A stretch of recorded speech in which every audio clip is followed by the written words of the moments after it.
Jennifer Tilly is looking down at pocket aces. Did you look at your cards? Yes, I'm qualified. I bet you are. Pre-flop begins with a double straddle. Tony G decides to attack the money. He raises to 5,000. It is a standard aggression play from the loudmouth pro, expecting to pick up the blinds and straddles.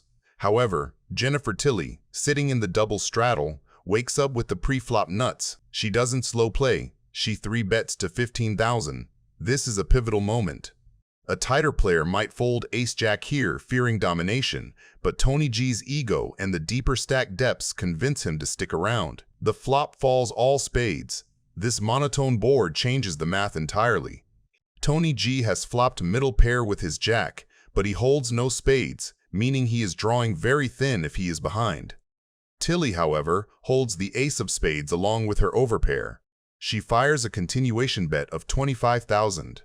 Tony G, ever the non-believer, convinces himself that Tilly might be semi-bluffing with a hand like ace-king holding a spade.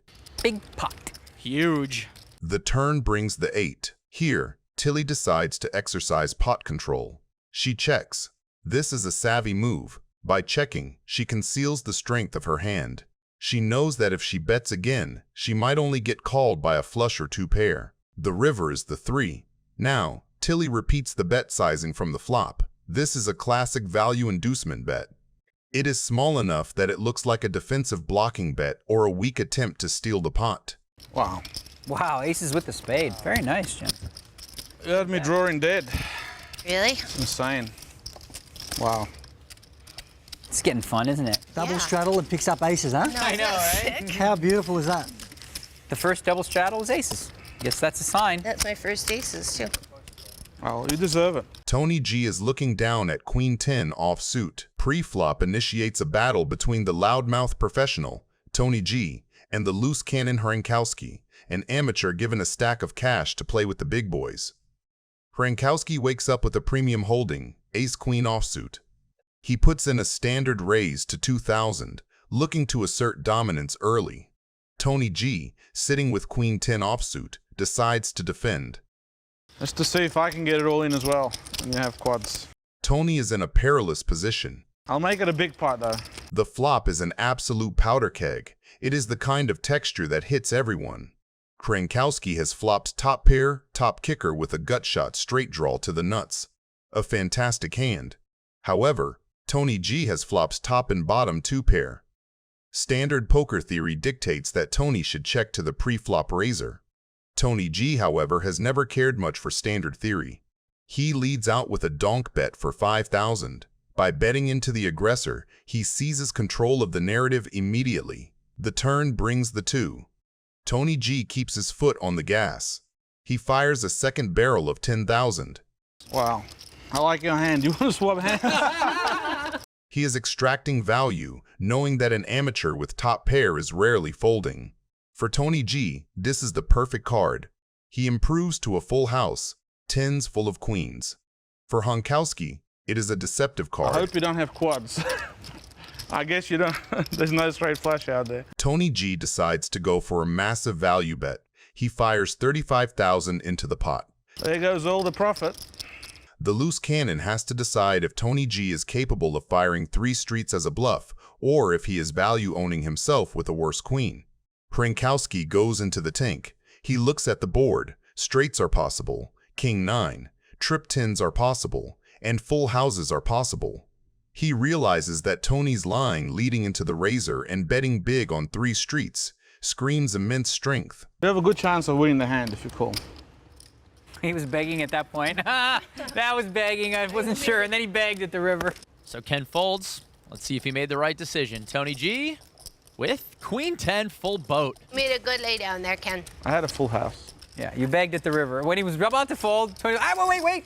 Did you flop it straight? Bet too much. No, he had ace queen. Tony G is looking down on 10-9 offsuit. Naked. Here we go, Phil. Did you raise it?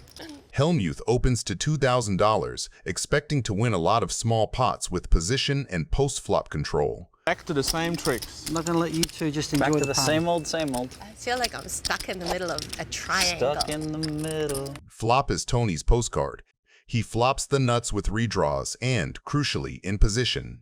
Hachem checks. Phil checks. That second check is important. Phil thinks his hand is too strong to turn into a bluff, but too vulnerable to inflate.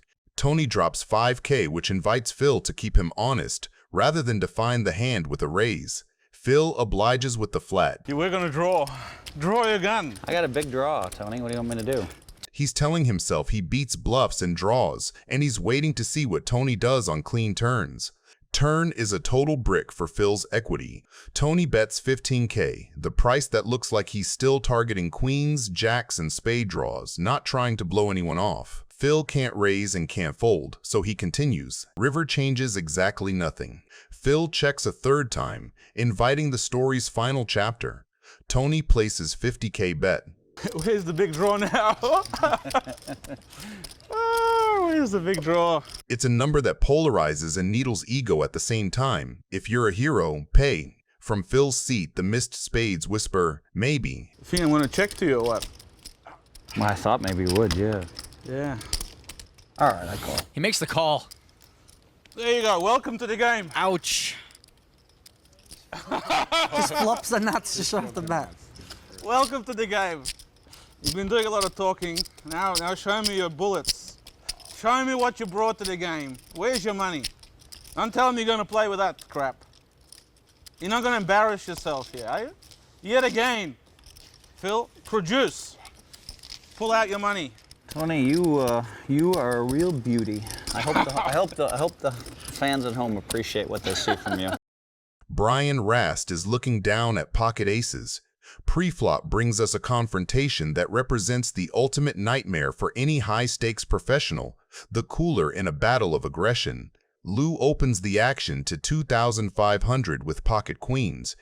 In the online world where Lew plays 24 tables at once, this is a standard open that prints money over time. Hey, Phil, do you want some good luck?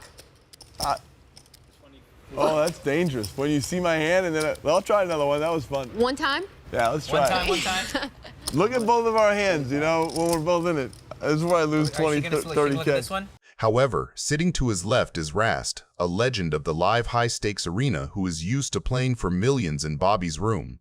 Rast looks down at the prettiest sight in Holdem, pocket aces. Rast knows that Lew is capable of light 3-betting and 4-betting, so he decides to stoke the fire immediately. This is how I would sweat it in real life. I would go like this and hope for not that hand. Lame. That was lame, yeah. Well, Rast ruined the fun. This is a sizing designed to look like a squeeze or a re-steal, inviting Lew to fight back. And fight back he does. How much more is that? Lew, refusing to be bullied and holding a premium pair, puts in a 4-bet to 23,000.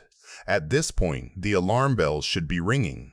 In deep stacked live poker, a 4-bet usually polarizes a range significantly, but Lew is sticking to his aggressive online roots where queens are simply too strong to fold. How much is it? 23,000. 20 what? 23. 23. How much more do you have?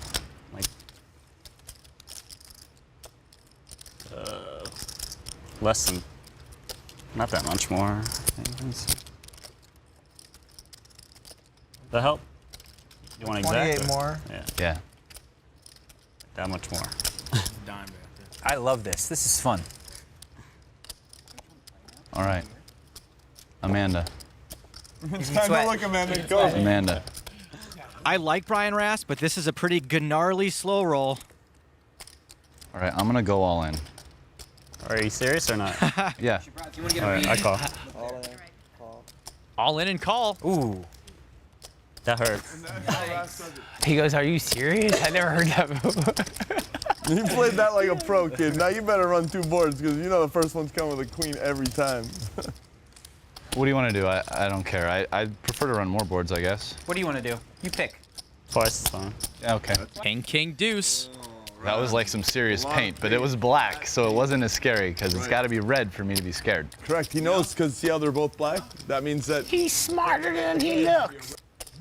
9 of hearts. Full boat for Brian Rast. That's a good card for you. Yeah. Great card for you. How's that a good card? Because now there's one less ace he can hit. Because now the next flop won't come out Yeah, as you're gonna. ace, Yeah, I mean, and it's just like over. of all the cards, Lew hits his queen. Hey, there's a queen. Sorry. It was a good card, I guess. The ace, I'm in trouble. You have the ace of hearts. There's the ace. Oh, I do. That's the way I can win.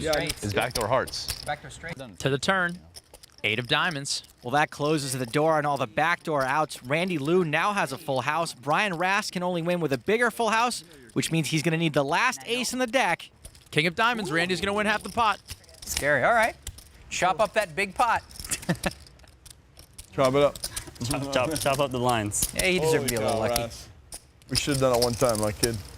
Yeah, it's easy to say now, right? No. You never know. I'm a funny pro, I guess, because I can't help but think that stuff. So look what happens, Manny. You sweated his cards, and he just lost, I don't know, 60,000. Yeah. Tom Dwan looks down at pocket sevens on the button. Peter 3-bets to $7,200 from the small blind with ace-5 suited, the classic light squeeze that leans on his perceived range advantage and punishes wide opens. It folds out a chunk of Dwan's air while still having blockers and playability when called. Against Dwan, though, that kind of hand rarely wins the pot uncontested. Dwan calls for solid reasons. Pocket sevens have real showdown value, don't fear most flops, and crucially can cooler top pair ranges by upgrading to sets on ace-high or 10-high textures. Flatting also preserves position and a healthy SPR, letting him navigate post-flop without bloating the pot pre. The flop comes ace-7-10. Peter fires $5,500 into the pot. From his seat, this board is his. The 3-better owns more strong ace-X, and C-betting denies equity from backdoor suits and gutters like king-queen or queen-jack. Dwan isn't buying. With middle set, he turns that auto C-bet into a lever, bumping it to $16,000. The raise does 3 things. It taxes all Broadway draws immediately. It announces that Peter won't get to set the pace for cheap, and it starts building a pot that can comfortably play for stacks by the river. Peter calls, consistent with top pair, decent kicker hands, some sticky queens and jacks with backdoors, and the occasional trap. He keeps his range wide enough to fight future streets while not clarifying where he's at. The turn is the queen, tightening ranges and connecting with Broadway draws. Peter now leads for $15,000, trying to seize the initiative back on a card that improves many of his semi-bluffs. This stab is less pure value and more about denying a free river to King-Jack, Queen-Jack, and Jack-9, while forcing Dwan to declare strength or fold middling hands. The lead also subtly caps him. When the small blind block bets on this texture, he's less likely to hold sets that slow-played the flop and more likely on one pair, ace-X or a queen, that picked up equity. Tom Dwan doesn't hesitate. He raises to $48,000. A size that polarizes his range and puts every draw in the vice. It punishes the block bet, prices out those 12 to 15 outer combos, and reclaims initiative so he dictates the river. Just as important, the raise calibrates the stacks. After this, the remaining SPR is low enough that any blank lets him jam cleanly, while even scary rivers have already been charged a premium. Wow, all in. And a snap call. $262,000 pot. Peter is drawing dead. Tom makes a full house on the river. Brandstrom is looking down at King 3 offsuit, but he's heads up against Czuczor, who raised to $900,000 with 6-3 suited. Does not mix in the re-raise, just a call. Hello, nurse. OMG. Full house for Brandstrom. Trip 3s for Czuczor. Brandstrom checks. Textbook trap play. He's got the board absolutely crushed. And by checking, he's giving Czuczor the green light to bet with all his bluffs, value hands, and even air. He might be tempted not to check raise here, but we can see if he plays it quick, all of the chips are going to be going into the middle. Here comes the C-bet. 700,000 into 2.2 million. A standard continuation bet. But in reality, he's walking straight into quicksand. With trip 3s, he's betting for value and protection, expecting to get called by weak kings, pocket pairs, or even some ace-high floats. From Brandstrom's perspective, this is perfect. His check has worked. You can only play this slow, right? You've just got so much of this, and it's so unlikely that your opponent does. What can you do? Oh, come on. Jeez. The turn comes 6 of diamonds, and Brandstrom checks again. It's a brilliant move because it keeps the door wide open for Czuczor to keep betting. Does Brandstrom want to now start getting all the chips in on the turn? Czuczor fires 1.7 million. This bet makes perfect sense from his perspective, and Brandstrom has checked twice, showing no aggression. Gotta just call again and go for value on the river, and you are gonna get it. The 10 of hearts lands on the river. And once again, Brandstrom checks. He's played this hand perfectly so far. By checking here, he's saying, I don't have a strong hand. You're totally safe to bet again. The check raise on the river means he'll get to play for all of the chips. The nonchalant 6 million bet. Czuczor falls for it completely unaware he's about to get wrecked. But after investing so much, can he actually fold here? There's the shove, checks his hand, snap calls, thinks it's all over, but it is not. Too excited, no. House over house, ridiculously sick cooler. $383,000 pot. Ryan is looking down on ace-deuce suited. He got involved in a few bad beats that night, but little does he know the worst is yet to come. Nick Airball takes the button and turns pre-flop into a leverage spot built on position and blockers. His small 3-bet keeps his range wide and the stacks deep, daring the blinds to define themselves out of position. Ryan answers with a chunky 4-bet from the blind, the classic polarized blend of premiums and suited wheel aces that block 5-bet value. Nick's 5-bet to 33K is deliberately petite and keeps everything playable. That sizing telegraphs polarization 2 hands happy to shovel later, and a few suited high-card bluffs that block premium combos and still see flops well. King 9 suited is exactly that kind of wolf in sheep's clothing. It removes King X from Ryan, plays clean on Broadway boards, and retains disguised equity on monotone textures. Ryan's call with ace-2 suited preserves his 4-bet bluffs and defends his story, but it consigns him to the worst seat in a 5-bet pot and leaves him short on nuttiness unless he specifically shows up with the ace of hearts. 68,000 almost already in the middle. The flop is a monotone Broadway dream for the button, and Nick has the dream within the dream King of Hearts and 9 of Hearts for the straight flush. On these boards, the 5-better naturally owns the suited high card advantage, so his small continuation bet works on every level. It pressures ace-high and medium pairs. It denies a cheap look to hands with a single heart, and it looks perfectly routine whether he's bluffing or holding the nuts. Ryan's call keeps his range wide but already shaky. With ace-2 of diamonds, he has no flush equity, no pair, and no blocker to the nut region Nick actually represents. He's floating almost entirely on the belief that later aggression will fold out hands like red queens or a single king of hearts. The problem is structural. Without the ace of hearts in his hand, his story is missing its cornerstone. Every call he makes builds a pot he'll be forced to bluff later with nothing to lean on. The turn is a blank for Ryan's real hand and a test of discipline. When Nick bets again for 26K, it's the kind of second barrel that keeps pressure on weak pairs and teases calls from single heart holdings. While we wait for Ryan's decision, I would be very grateful if you hit the like button. It helps out a lot. Thank you. What is Ryan doing? He raises. Ryan turns to the only weapon he has and check raises to 80K. On paper, it's a move that can make sense. A blind who 4-bet pre and check the flop can credibly represent slow-played ace-high flushes or overpairs containing a big heart. The trouble is combinatorics. Against Nick's 5-bet range full of king-high and ace-high suited broadways, you need the ace of hearts or king of hearts in hand to strip value from his continuing region. Without it, you're bluffing into a range that simply doesn't fold. See Ryan rolling his eyes at himself. Nick's decision to flat rather than jam is the final layer of control. It keeps Ryan's bluffs alive, invites another shove from weaker value, and guarantees a river spot where his straight flush is untouchable. All in. All in. And Ryan shoves. You win. And loses a $383,000 pot. Ah, what a suitor. Wow. Doyle Brunson is looking down on ace-8 suited. Scott Seiver opens to 1200 from early position into a deep, splashy lineup. The table does what this table always does. They come along. Phil Galfond flats, the loose cannon. Given calls, Doyle Brunson calls, and a couple more chips splash in behind. No one wants to fold suited cards or connected stuff in position, and Seiver is now driving a multi-way pot with a stack-to-pot ratio that rewards made hands and nutted draws more than thin bluffs. Flop is a fireworks board in a 5-way pot. It checks down to Galfond, who takes the initiative for 2600. That probe makes sense with overcards, pairs, or a diamond in hand. Given immediately springs to 10,000. From his seat, Jack 10 of diamonds, or a single diamond hand with some backdoors, feels like it wants to put pressure on one diamond check calls and small pairs. Doyle just calls. That flat is icy. It invites everyone to continue while hiding the real story. Ace 8 of diamonds has already arrived at the nut flush, and cold calling keeps in every dominated diamond that wants to rep strength. The King of Hearts hits. Front door diamonds are still the headline, and the king also upgrades a few holdings to top pair plus a diamond, given shoves.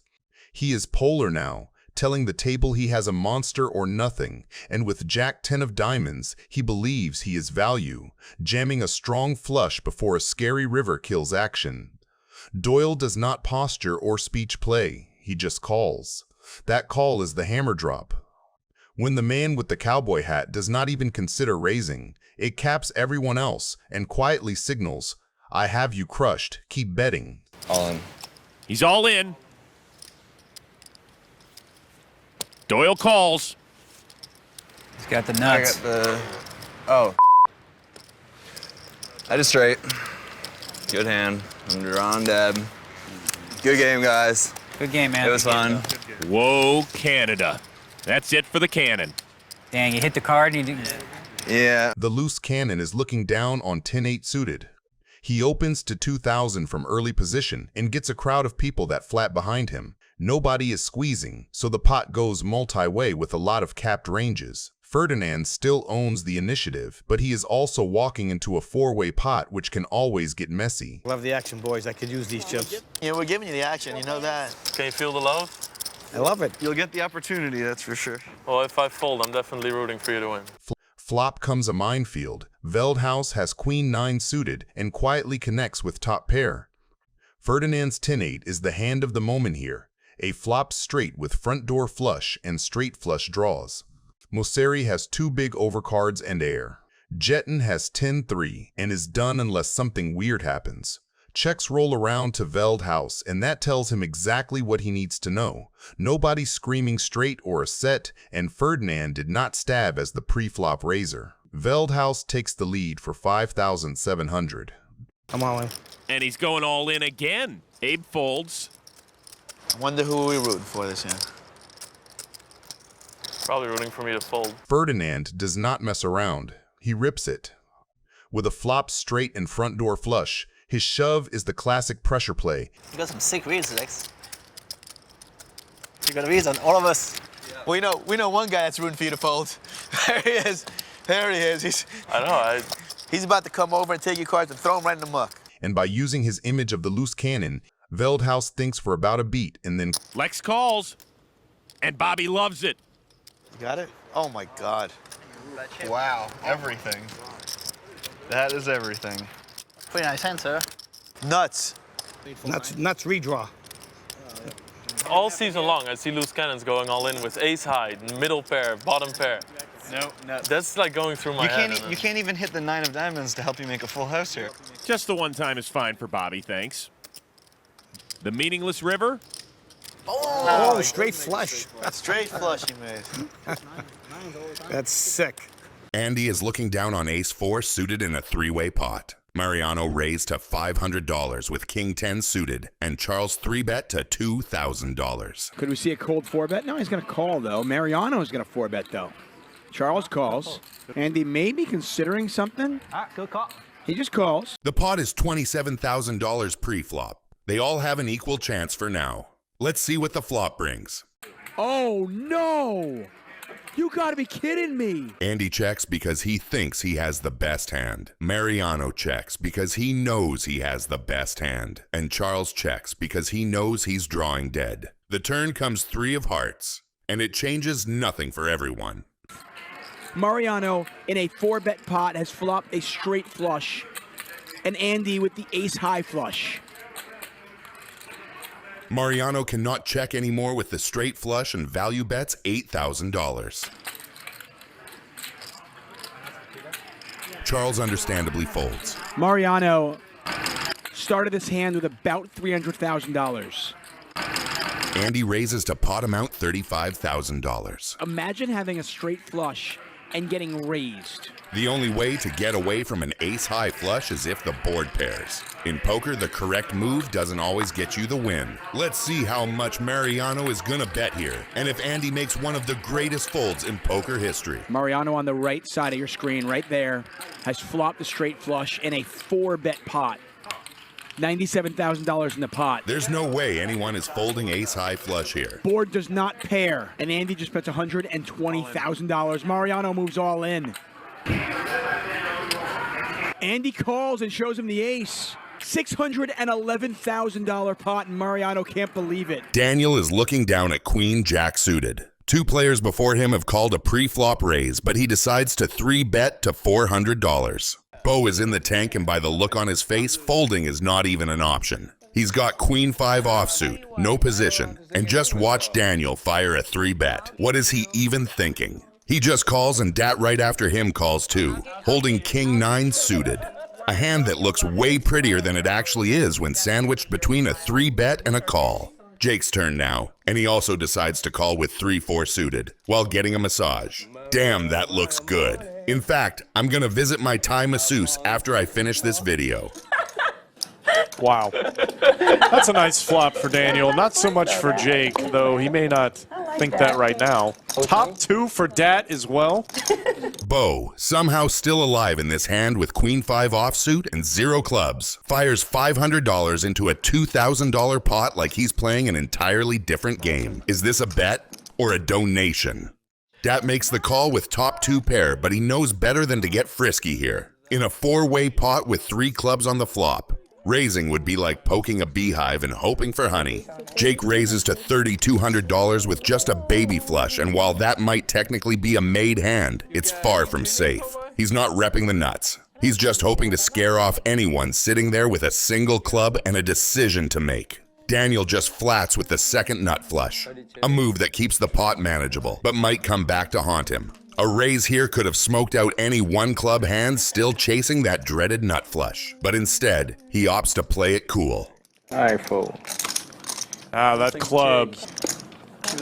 club is going to kill Daniel's action despite him having the super nuts. Daniel moves all in right away and Jake folds. Wow. I know what to do. I fluffed a nut. Oh my God. Thank you. Straight flush. Is that crazy though? The loose cannon is looking down on pocket jacks. He puts in the re-raise to $4,200, and that single decision defines everyone else's incentives. From his seat, he is doing 2 things at once: value targeting the opener with a tight, high card-heavy range, and forcing the field to reveal how speculative they're willing to get at price. And Hachem, with a mid-pair, is taking the classic set mine plus pressure line. The price after a 3-bet is not perfect, but against 3 players, the implied odds get juicier, and 7s retain outs against almost anything. Okay, we all wasted time. We did our little, every one of us, we did the, we know we're calling. Yeah, whenever you called, everybody knew it was. We all know we're calling. It's just a little, we're trying to be like Jennifer Tilly there a little bit. Well, oh yeah. The loose cannon has just connected in the strongest way possible and chooses stillness over fireworks. He does not need protection on this texture, and in a 4-handed pot, any bet from the pre-flop aggressor looks so credible that it will vacuum the air out of the room. By checking, he invites stories to bloom from worse hands and gives the field a chance to stab into a board they should attack. The turn brings the 4 of hearts, barely nudging ranges, and the checks roll to Hachem. Now he fires 12,000, smart, targeted pressure. He is keying on the universal fear of trips, punishing capped checkbacks, and leveraging position to buy folds from ace highs and small pairs that hate life facing 2 streets. That's what you did last time. When? 12,000. Last night, Hachem bet 12-5 on the river against the loose cannon. Ken made the call with queens, and Joe showed him 2 pair to take it. It was 12,500 last time. Frankowski just calls. Note the elegance. Raising here collapses Hachem's bluffs and isolates only better or folding hands. When you finish the video, comment your favorite moment with the timestamp. It helps with the algorithm, and it makes it easier for us to start a conversation. I reply to all thoughtful comments. Now let's keep watching. I'm all in. He's all in. Cool. 4 jacks, I guess. Phil Hellmuth is looking down on 9-7 offsuit. He limps, which caps his range and invites someone to attack the dead money. Minieri obliges with an isolation raise using a suited king, a great candidate because it has blockers, plays well post-flop, and pushes the button on everyone who limped. Locke and Martinez come along, which pulls the SPR up and widens continuing ranges. I get unstuck. I get off the tilt juice. Hard to get off that tilt teat. Hellmuth overcalls rather than 3-betting, a choice that keeps the pot manageable, preserves positional leverage against the razor, and allows weaker holdings to realize without facing a big pre-flop decision. This texture is excellent for the pre-flop aggressor. As the only player who routinely shows up with strong King X after raising, Minieri can c-bet profitably. The small sizing pressures ace-high, punishes underpairs, and denies equity to random backdoors while risking little against slow-played traps. Hellmuth check calls instead of raising. That keeps bluffs firing, prevents the pot from ballooning versus the portion of Minieri's range that will not fold, and sets up a decision tree where Hellmuth can choose which turns to accelerate on. Multi-way callers have folded, so we are quickly moving toward a heads-up range battle that favors the in-position player's initiative and the out-of-position player's ability to trap. The second king super polarizes things. From Minieri's seat, this is a green light to barrel because his range contains far more King X than Hellmuth's limp call range. The bet around $5,300 targets exactly the hands that called once and hate life now, medium pairs and stubborn ace-high, and it continues to build a pot in case he is ahead. Hellmuth's second check call is strategic. Raising isolates him against very strong holdings and folds out hands that might bluff again. Calling keeps his range wider, invites another polarized river bet, and protects the times he is bluff catching with decent showdown value. From a range math perspective, once the king pairs the pre-flop raiser's value density increases, which means the out-of-position player should avoid thin raises and lean into induce lines. Nothing material completes, so Minieri retains a nut advantage and chooses a large polar bet of $17,200. That sizing asks a capped range to overdefend, and it puts maximum pressure on one-pair type catchers that arrived here by calling twice. Oh, man. Hellmuth's final check call makes sense within that framework. He beats all the natural stabs that gave up drawing equity on the turn. It's just unreal what happens to me at this place. I mean, I'm just so sick of it, you know? I mean, I had the best hand on the chart, I had the best hand on the river. What the is going on in this place? They do me What the kings is going on versus the river? How queens, do you I call it? You flop always think a trips. bluff, I only wait for the nuts.